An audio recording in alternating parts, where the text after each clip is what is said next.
Hi friends, എല്ലാവർക്കും kitchen talent ഷോയിലേക്ക് സ്വാഗതം. എൻ്റെ പേര് റമീസ ജാബിർ. ഞാൻ ട്രൂ ലൈറ്റ് ഇംഗ്ലീഷ് സ്കൂളിൽ LKG A ക്ലാസ്സിൽ പഠിക്കുന്ന ഫാത്തിമ ജാബിറിൻ്റെ ഉമ്മയാണ്. അപ്പോൾ നമുക്ക് എല്ലാവർക്കും അറിയാം, ഇപ്പം നാട് മുഴുവൻ കൊറോണ എന്നൊരു മഹാമാരിയെ കൊണ്ട് വല്ലാതെ സ്ട്രെസ് അനുഭവിക്കുന്ന ഒരു രീതിയിലാണ് ഉള്ളത്. അതുകൊണ്ട് തന്നെ വീട്ടമ്മമാരെ സംബന്ധിച്ചിടത്തോളം രാവിലെയൊക്കെ ബ്രേക്ക്ഫാസ്റ്റിന് എന്താണ് കറി ഉണ്ടാക്കുക എന്നുള്ളൊരു ടെൻഷൻ ഏതൊരു വീട്ടമ്മമാർക്കും ഇല്ലാതിരിക്കില്ല. അപ്പം ഈ ഒരു സാഹചര്യത്തിൽ നമുക്ക് രാവിലെ സാധനങ്ങൾക്കൊക്കെ കിട്ടാൻ വേണ്ടിയിട്ട് കുറച്ചൊരു ബുദ്ധിമുട്ട് കൂടിയാണ്. അപ്പോൾ കറികളൊന്നും ഇല്ലെങ്കിൽ തന്നെ പെട്ടെന്ന് തയ്യാറാക്കാൻ പറ്റുന്ന ഒരു റവ ദോശേൻ്റെ റെസിപ്പിയായിട്ടാണ് ഞാൻ നിങ്ങൾക്ക് മുന്നിൽ വന്നിട്ടുള്ളത്.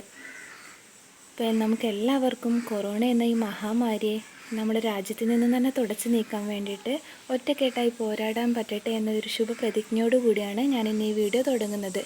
ഓക്കെ, അപ്പോൾ നമുക്ക് വീട്ടിലോട്ട് പോകാം. അപ്പോൾ നമുക്കിതെങ്ങനെ ഉണ്ടാക്കുന്നതെന്ന് നോക്കാം. ഇതിന് വേണ്ടിയിട്ട് ഞാനിവിടെ ഒരു സവാള ചെറുതായി കട്ട് ചെയ്തത് എടുത്തിട്ടുണ്ട്, 2 പച്ചമുളകും ചെറുതായി കട്ട് ചെയ്തിട്ടുണ്ട്, ഒരു തക്കാളി മീഡിയം സൈസിൽ ഒരു ചെറിയ തക്കാളി നമുക്ക് കട്ട് ചെയ്ത് എടുത്തിട്ടുണ്ട്, കുറച്ച് കറിവേപ്പില, പിന്നെ നമുക്ക് 1 കപ്പ് റവ എടുത്തിട്ടുണ്ട്, 1/4 കപ്പ് തൈര്, ആവശ്യത്തിനുള്ള ഉപ്പ്, കുറച്ച് ഇഡ്ഡലിപ്പൊടി, ആവശ്യത്തിന് വെള്ളം. അപ്പം നമുക്കിതെങ്ങനെ ഉണ്ടാക്കുന്നതെന്ന് നോക്കാം. അതിനായി ഞാൻ ആദ്യം ഒരു മിക്സിയുടെ ജാർ ഇവിടെ എടുത്തിട്ടുണ്ട്. ഇതിലേക്ക് നമുക്ക് എടുത്തു വെച്ചിരിക്കുന്ന 1 കപ്പ് റവ നമുക്ക് ഇട്ട് കൊടുക്കാം.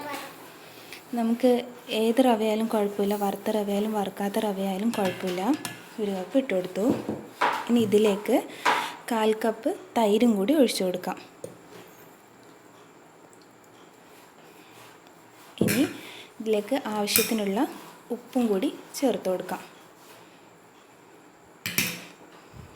നമുക്ക് ഇതിലേക്ക് ആവശ്യമായ കുറച്ച് വെള്ളവും കൂടി ചേർത്ത് കൊടുക്കുന്നുണ്ട്.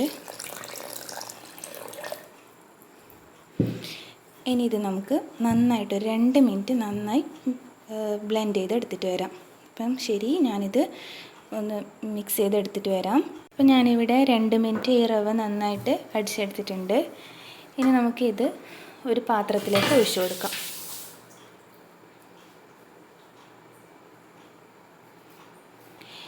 ഇനി നമുക്ക് ഈ മാവ് ഒരു 15 മിനിറ്റ് റെസ്റ്റ് ചെയ്യാൻ വെക്കാം. 15 മിനിറ്റും കൊണ്ട് നമ്മുടെ ഈ റവ കുറച്ച് നന്നായി സോഫ്റ്റായി വരും. അപ്പോൾ അതിന് ശേഷം നമുക്കിത് ദോശ ചുട്ടെടുക്കാം. ഇപ്പോൾ ഏകദേശം 15 മിനിറ്റ് ആയിട്ടുണ്ട്. അപ്പോൾ നമ്മുടെ മാവ് നന്നായി സോഫ്റ്റായി വന്നിട്ടുണ്ട്. ആ സമയം കൊണ്ട് ഞാനിവിടെ ഒരു ഫ്രൈ പാൻ ചൂടാക്കാൻ വെച്ചിട്ടുണ്ട്. അത് നന്നായി ചൂടാകുമ്പോൾ നമുക്ക് ഈ ദോശ ചുട്ടെടുക്കാം.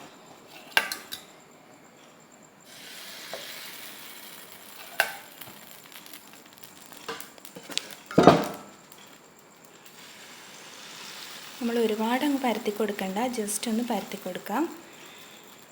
എന്നിട്ട് നമ്മൾ ഓരോരുത്തരുടെ ഇഷ്ടത്തിനനുസരിച്ചിട്ടുള്ള വെജിറ്റബിൾസ് നമുക്ക് ഇതിനകത്ത് ചേർത്ത് കൊടുക്കാം. ഇപ്പം ഞാനിതിൽ കുറച്ച് ഉള്ളി ചേർത്ത് കൊടുത്തിട്ടുണ്ട്. നമുക്ക് എത്രത്തോളമാണോ വേണ്ടത് അത്രയും ചേർത്താൽ മതി. കുറച്ച് തക്കാളി,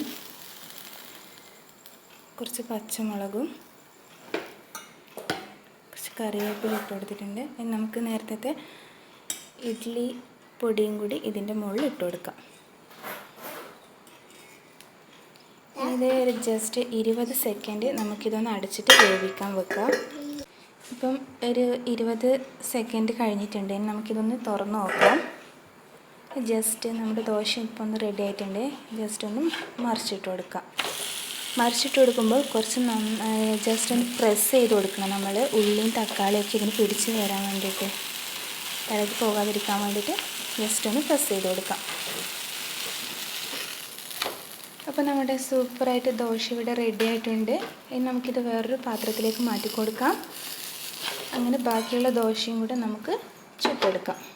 അപ്പോൾ ഞാനിവിടെ ബാക്കിയുള്ള ദോശ മുഴുവൻ ചുട്ടെടുത്തിട്ടുണ്ട്. ഇനി ജസ്റ്റ് നമുക്കിതൊന്ന് ടേസ്റ്റ് ചെയ്ത് നോക്കാം.